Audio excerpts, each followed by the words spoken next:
नमस्कार दोस्तों, इलेक्ट्रिशियन की ऑनलाइन क्लासेस में आपका स्वागत है। आज हम पढ़ेंगे कुछ क्वेश्चन आंसर।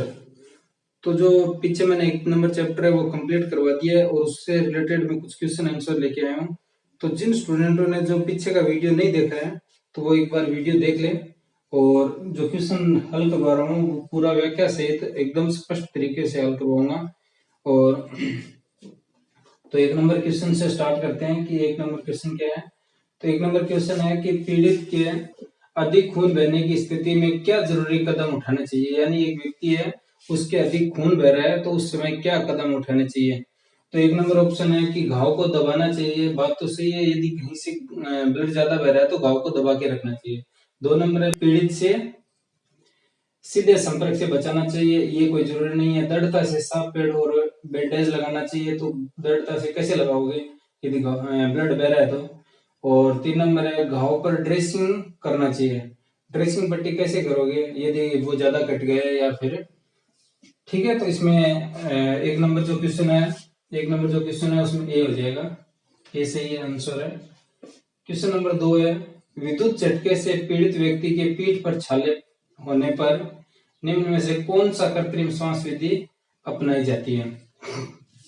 तो 1 नंबर में है सिल्वेस्टर विधि, 2 नंबर में सेफर विधि और मुंह से मुंह वरना और डी में ये सभी। तो देखो 1 नंबर दे रखा है कि सिल्वेस्टर विधि। सिल्वेस्टर विधि के अंदर क्या होता है कि यदि छाती पे यदि छाले पड़े हो तब सिल्वेस्टर विधि अपनाना चाहिए। 2 नंबर है सेफर विधि। सेफर विधि कब अपनाई जाती है, जब पीठ पे छाले पड़े हो। ठीक है।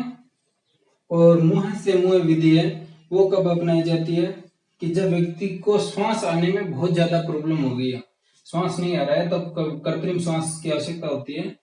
तब मुंह से मुंह विधि या कृत्रिम श्वास यंत्र द्वारा उसको श्वास दिया जाता है। तो इसमें हो जाएगा सेफर विधि भी। ठीक है। 3 नंबर है प्राथमिक उपचार बॉक्स में घाव भरने की कौन सी ट्यूब रखी जाती है।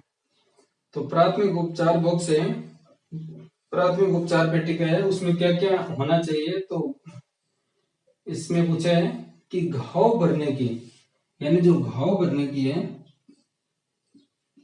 दवा है उसका नाम है, देखो 1 नंबर है बोरोलिन। बोरोलिन क्या काम आता है, बोरोलिन काम आता है कि कहीं से त्वचा फट गई है तो वहां पे बोरोलिन लगाया जाता है, यानी सर्दियों में बोरोलिन का प्रयोग किया जाता है। दूसरी है बीटाडिन। बीटाडिन घाव भरने के काम आती है। और तीसरी है पेनिसिलिन। तो पेनिसिलिन क्या काम आती है, चर्म रोग के लिए काम आती है। यानी यदि कोई चर्म रोग है, चर्म रोग हो गया किसी व्यक्ति को तो वहां पे पेनिसिलिन काम में लेते हैं। और डी है ये सभी, तो इसमें हो जाएगा बीटाडिन। ठीक है, बीटाडिन, बीटाडिन है वो घाव भरने के काम आती है। उसके बाद में 4 नंबर क्वेश्चन है निम्न में से कौन सा सुरक्षा उपकरण पीपीई की श्रेणी में आते हैं। पीपीई, ये पीपीई क्या होता है, पर्सनल प्रोटेक्टिव इक्विपमेंट। ठीक है, यानी खुद की सुरक्षा, पर्सनल है।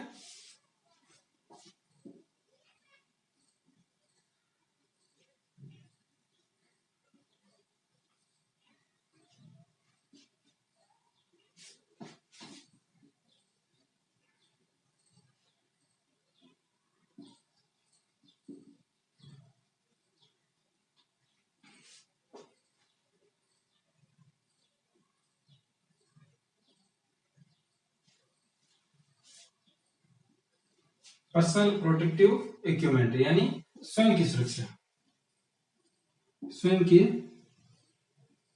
सुरक्षा। तो स्वयं की सुरक्षा यानी ये अनिवार्य के लिए, अनिवार्य के लिए संकेत कर रहा है। तो अनिवार्य के अंदर क्या होगा, तो देखते हैं आंसर क्या है। चश्मा पहनना चाहिए तो ये भी अनिवार्य के अंदर ही है। और दूसरा है दस्ताने पहनने चाहिए तो ये भी अनिवार्य है। और तीसरा है सुरक्षा पेटिका होनी चाहिए तो सुरक्षा पेटिका भी अनिवार्य से है। तो इसमें हो जाएगा डी, ये सभी। ठीक है, ये सभी।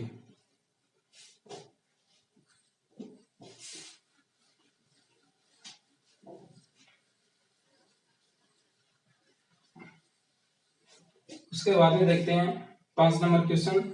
निम्न में से ऐसा कौन सा महत्वपूर्ण तत्व है जिसकी उपस्थिति से आग लगने की क्रिया जारी रहती है? निम्न में से ऐसा कौन सा महत्वपूर्ण तत्व है जिसकी उपस्थिति यानी आग लगने के 3 कारण मुख्य होते हैं: ईंधन, ईंधन, ऊष्मा और ऑक्सीजन। आग लगने के 3 मुख्य कारण होते हैं: ईंधन, ऊष्मा और ऑक्सीजन। तो आंसर में क्या दे रखा है? ऊष्मा, तो ये भी सही है।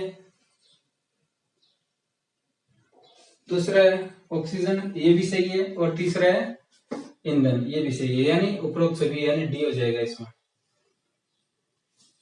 तो आग लगने के 3 कारण मुख्य होते हैं, और एक का भी यदि समन हो जाए, यानी एक को अलग कर दिया जाए, यदि ऊष्मा को अलग कर दिया जाए या ऑक्सीजन को अलग कर दिया जाए या ईंधन को हटा दिया जाए, तो आग का समन हो सकता है। समन का मतलब होता है बुझ जाना।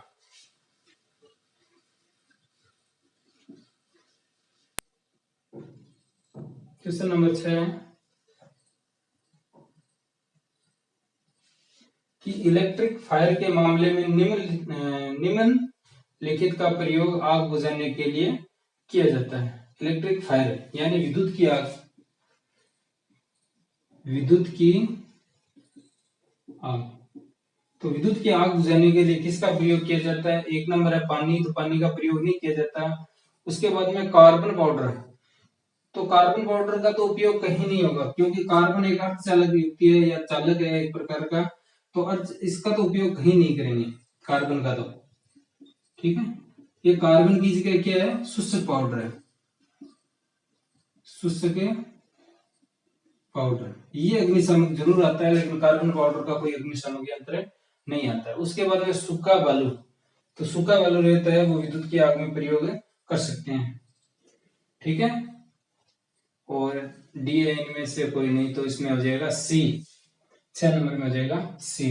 अब देखना, पानी का जो प्रयोग है ए श्रेणी की आग बुझाने के काम, पानी का जो प्रयोग है वो ए श्रेणी की आग बुझाने के लिए प्रयोग करते हैं, और उसमें शोषक पाउडर है, और शोषक पाउडर का उपयोग सी श्रेणी और डी श्रेणी की आग बुझाने के लिए प्रयोग करते हैं शोषक पाउडर। लेकिन इसने क्या दिया है?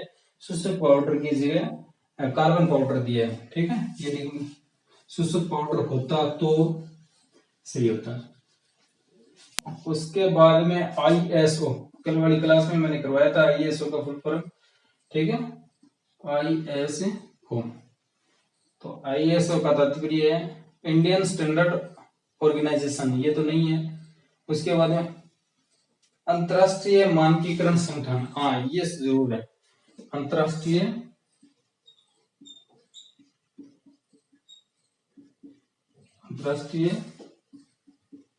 मानकीकरण संगठन। आगे देखते हैं 8 नंबर,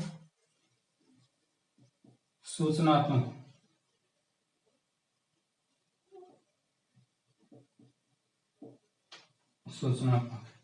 सूचनात्मक में क्या होता है कि 2 प्रकार के सिंबल है अपने बुकों के अंदर। एक तो है मेडिसिन लाइन के लिए और एक है इंजीनियरिंग लाइन के लिए।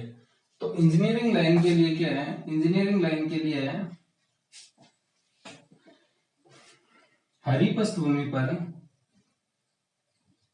हरी पृष्ठभूमि पर सफेद चिन्ह। ठीक है, हरी पृष्ठभूमि पर सफेद चिन्ह। और मेडिसिन लाइन के लिए है सफेद पृष्ठभूमि पर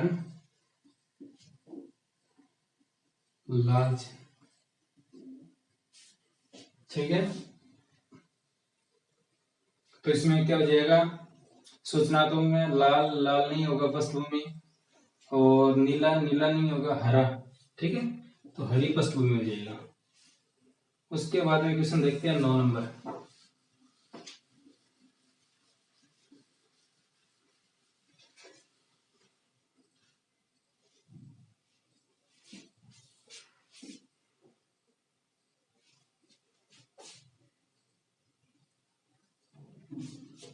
तो 9 नंबर क्वेश्चन क्या है, लाल रंग का बॉर्डर तथा लाल रंग का बॉर्डर तथा लाल रंग की क्रॉस बार पट्टी किस प्रकार की सुरक्षा के संकेत के लिए बनाई जाती है। तो लाल रंग का क्रॉस बार और लाल रंग का बॉर्डर है वो निषेधात्मक चिन्ह के लिए बनाया जाता है, और ये मना का सिंबल होता है। इस प्रकार होता है ये सिंबल, वर्ताकार आकृति होती है इस प्रकार। इसकी सफेद पृष्ठभूमि होती है, काला चिन्ह होता है, और इसकी जो वो ये बॉर्डर है ये कैसा होता है, लाल होता है। ठीक है, और ये जो पट्टी है ये भी लाल होती है, क्रॉस बार बोलते हैं इसे। और ये जो चिन्ह है ये काला होता है, ये वो जो पृष्ठभूमि है ये सफेद होती है। आकृति कैसी होती है, वृत्ताकार होती है। तो इनमें से याद रखना, कोई भी क्वेश्चन आ सकता है। उसके बाद में देखते हैं निषेधात्मक, तो इसमें जो राइट आंसर है वो निषेधात्मक होगा। आगे देखते हैं सकारात्मक। ठीक है, सकारात्मक का दूसरा नाम है अनिवार्य। सकारात्मक का दूसरा नाम क्या है, अनिवार्य, ये भी याद रखना। और एक और नाम है आदेशात्मक। ठीक है, अनिवार्य यानी ये अपने को करना चाहिए, यानी नियमों का पालन करना चाहिए या इनका प्रयोग करना चाहिए। उसके बाद में है संचेतक। संचेतक का मतलब क्या है, चेतावनी। चेतावनी, ठीक है। और चेतावनी का एक नाम और है सावधान। तो ये यहां से याद रखना, इनके दो दो तीन तीन नाम है तो वो याद रखना। उसके बाद में है सूचनात्मक। तो सूचनात्मक का तो हो जाएगा सूचना चिन्ह। ठीक है, एक ही बात है।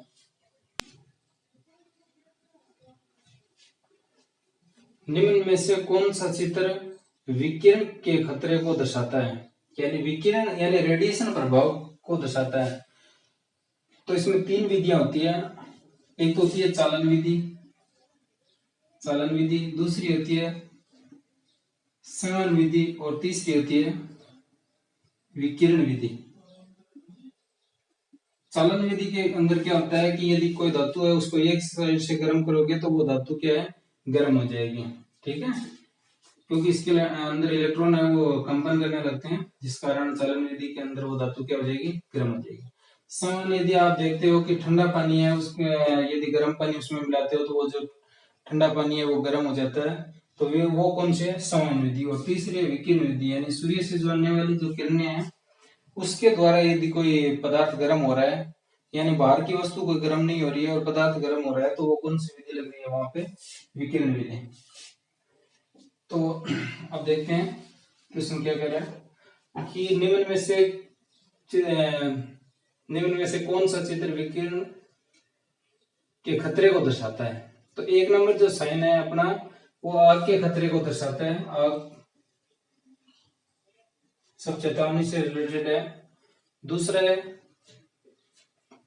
दूसरा जो सिंबल है वो है विषैले पदार्थ को दर्शाता है। और तीसरा जो सिंबल है वो लेजर बीम को दर्शाता है। और चौथा जो सिंबल है वो रेडिएशन या विकिरण को दर्शाता है। तो डी हो जाएगा इसमें।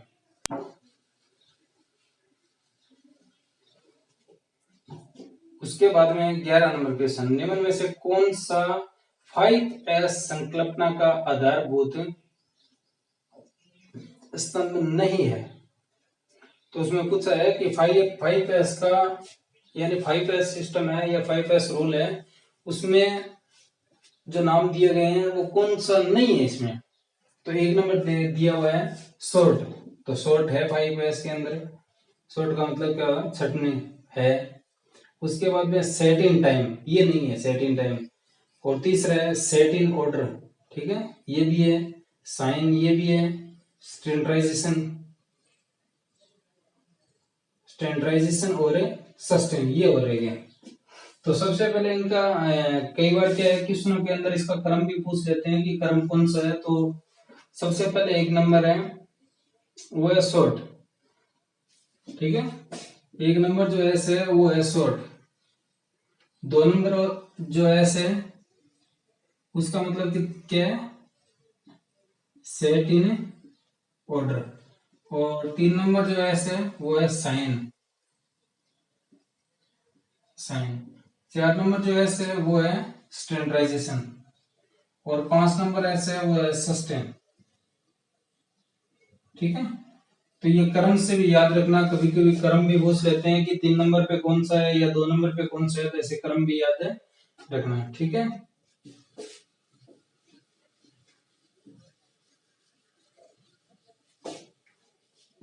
उसके बाद में वृक्षों में भारी सामान उठाते समय अधिकतम भार शरीर के किस अंग पर होना चाहिए।